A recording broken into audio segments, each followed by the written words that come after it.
UTech. Go to File.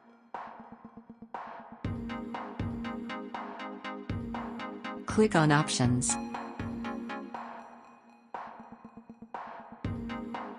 Select Customize Ribbon tab. Check the box next to Developer and press OK.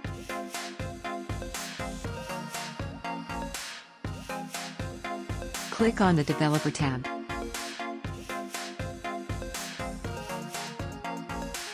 Click on Insert.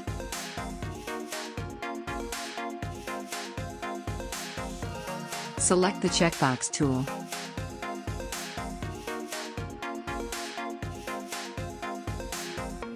Create it at the size you want, and set a name.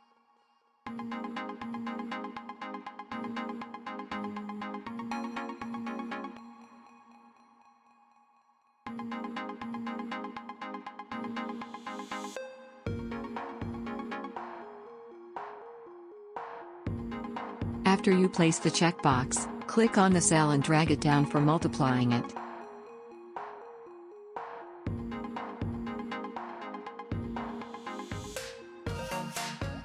Thanks for watching. Subscribe and check other videos.